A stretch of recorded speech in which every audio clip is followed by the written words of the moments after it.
नमस्कार दोस्तों, heartful meditations के इस चैनल में आपका स्वागत है। आज हम आपके समक्ष एक ऐसे अद्भुत और प्रेरणादायक ग्रंथ को प्रस्तुत कर रहे हैं जो न केवल आध्यात्मिक ज्ञान का खजाना है, बल्कि जीवन के हर पहलू को समझने और संवारने की शक्ति भी रखता है। यह ग्रंथ है श्रीमद् भगवद गीता। श्रीमद् भगवद गीता कोई सामान्य धार्मिक ग्रंथ नहीं है। यह एक संवाद है भगवान श्री कृष्ण और अर्जुन के बीच, जो महाभारत के युद्ध भूमि कुरुक्षेत्र में घटित हुआ था। यह संवाद केवल धर्म और युद्ध के बारे में नहीं है, बल्कि यह हमारे जीवन के उन गहरे सवालों से जुड़ा है जिनका सामना हम सभी कभी न कभी करते हैं। मैं कौन हूं? मुझे क्या करना चाहिए? धर्म क्या है? और इस जीवन का उद्देश्य क्या है? गीता हमें सिखाती है कि सही निर्णय कैसे लें, कर्म करते समय मानसिक संतुलन कैसे बनाए रखें और जीवन में आने वाले संघर्षों से कैसे निपटें।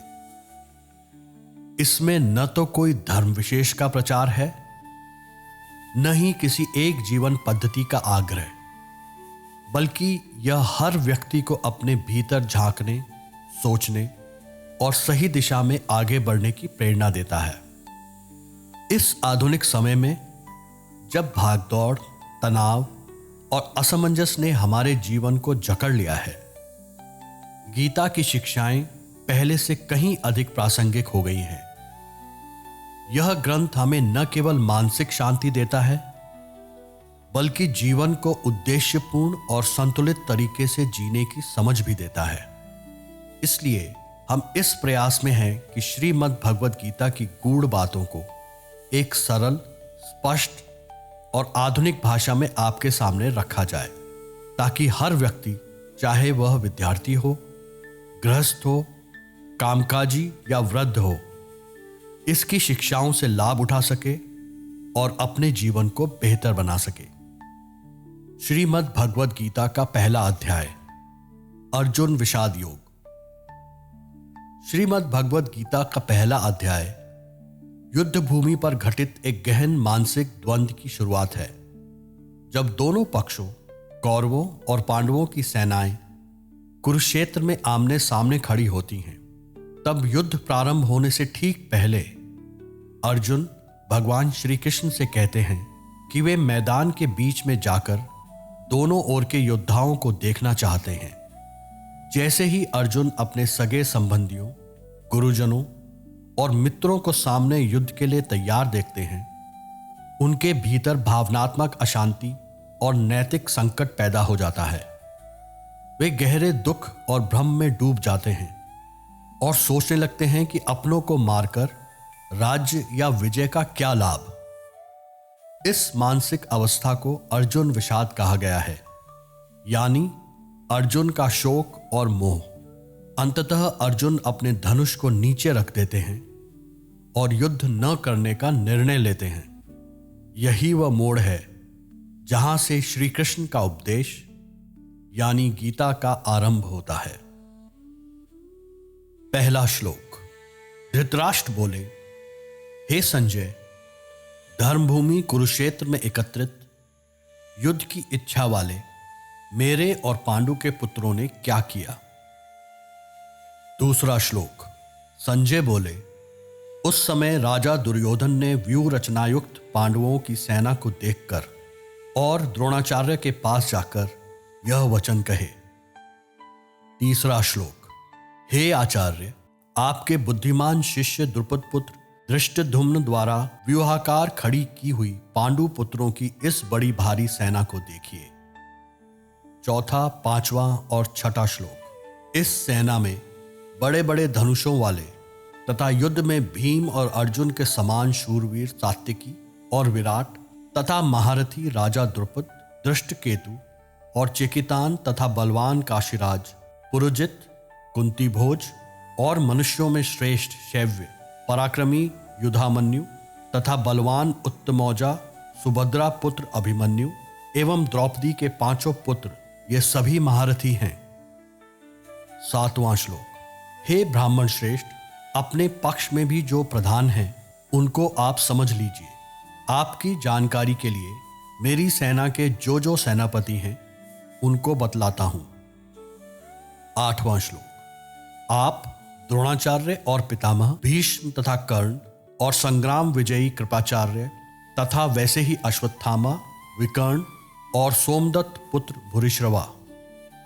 9वां श्लोक। और भी मेरे लिए जीवन की आशा त्याग देने वाले बहुत से शूरवीर, अनेक प्रकार के शस्त्रों से सुसज्जित और सब के सब युद्ध में चतुर हैं। 10वां श्लोक। भीष्म पितामह द्वारा रक्षित हमारी यह सेना सब प्रकार से अजेय है और भीम द्वारा रक्षित उन लोगों की सेना जीतने में सुगम है। 11वां श्लोक। इसलिए सब मोर्चों पर अपनी अपनी जगह स्थित रहते हुए आप लोग सभी निसंदेह भीष्म पितामह की ही सब ओर से रक्षा करें। 12वां श्लोक। कौरवों में वृद्ध बड़े प्रतापी पितामह भीष्म ने उस दुर्योधन के हृदय में हर्ष उत्पन्न करते हुए उच्च स्वर से सिंह की दहाड़ के समान गरज कर शंख बजाया। 13वां श्लोक। इसके पश्चात शंख और नगाड़े तथा ढोल, मृदंग और नरसिंगे आदि बाजे एक साथ ही बज उठे। उनका वह शब्द बड़ा भयंकर था। 14वां श्लोक। इसके अनंतर सफेद घोड़ों से युक्त उत्तम रथ में बैठे हुए श्री कृष्ण महाराज और अर्जुन ने भी अलौकिक शंख बजाए। 15वां श्लोक। श्री कृष्ण महाराज ने पांचजन्य नामक, अर्जुन ने देवदत्त नामक और भयानक कर्म वाले भीमसेन ने पौंड्र नामक महाशंख बजाए। 16वां श्लोक। कुंती पुत्र राजा युधिष्ठिर ने अनंत विजय नामक और नकुल तथा सहदेव ने सुघोष और मणिपुष्पक नामक शंख बजाए। 17वां और 18वां श्लोक।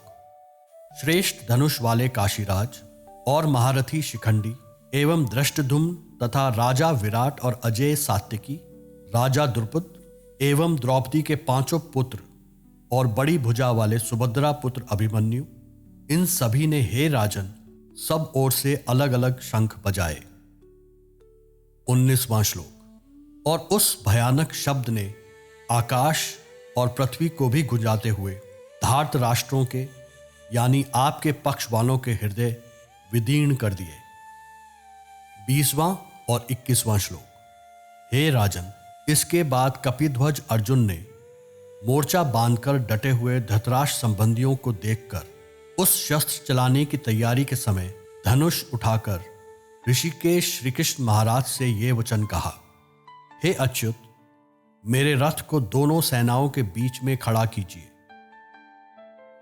22वां श्लोक। और जब तक कि मैं युद्ध क्षेत्र में डटे हुए युद्ध के अभिलाषी इन विपक्षी योद्धाओं को भली प्रकार से न देख लूं कि इस युद्ध रूप व्यापार में मुझे किन किन के साथ युद्ध करना योग्य है, तब तक उसे वहीं खड़ा रखिए। 23वां श्लोक। दुर्बुद्धि दुर्योधन का युद्ध में हित चाहने वाले जो ये राजा लोग इस सेना में आए हैं, इन युद्ध करने वालों को मैं देखना चाहता हूं।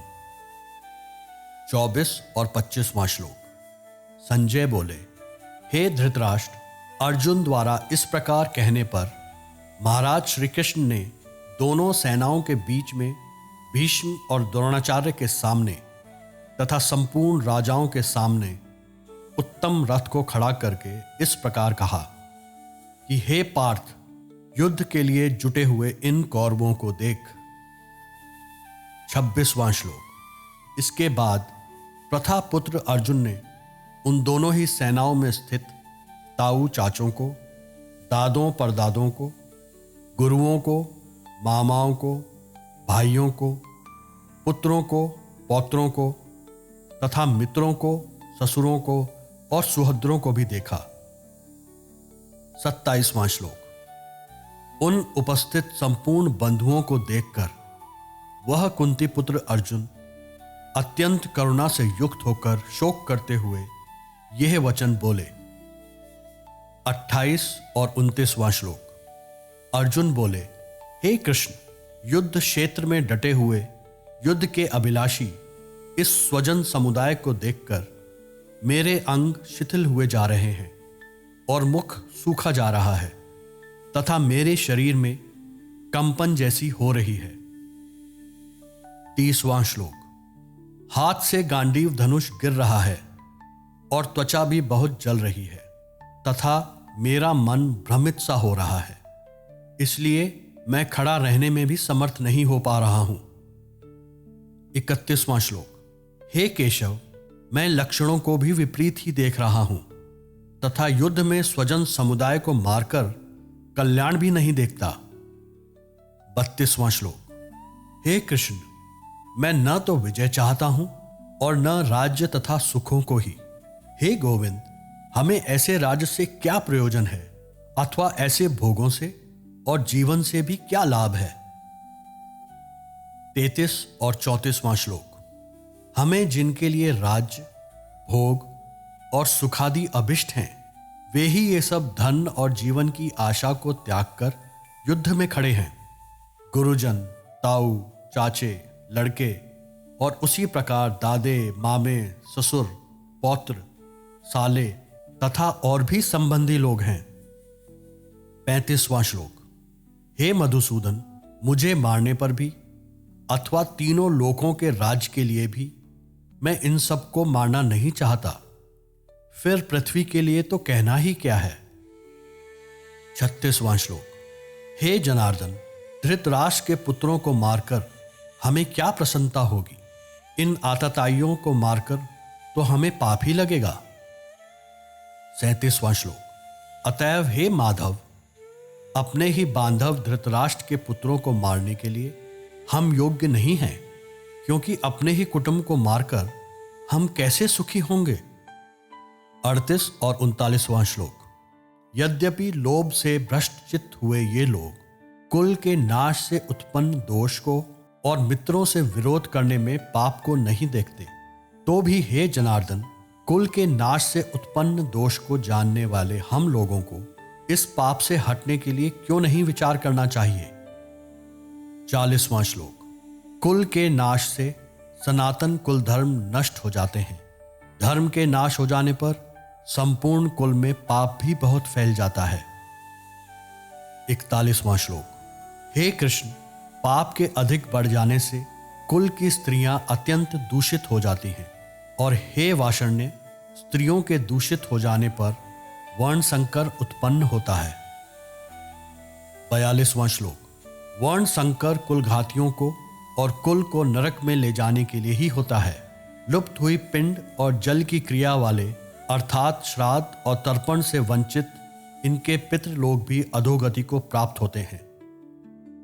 43वां श्लोक। इन वर्ण संकर कारक दोषों से कुल घातियों के सनातन कुल धर्म और जाति धर्म नष्ट हो जाते हैं। 44वां श्लोक। हे जनार्दन, जिनका कुल धर्म नष्ट हो गया है, ऐसे मनुष्यों का अनिश्चित काल तक नरक में वास होता है, ऐसा हम सुनते आए हैं।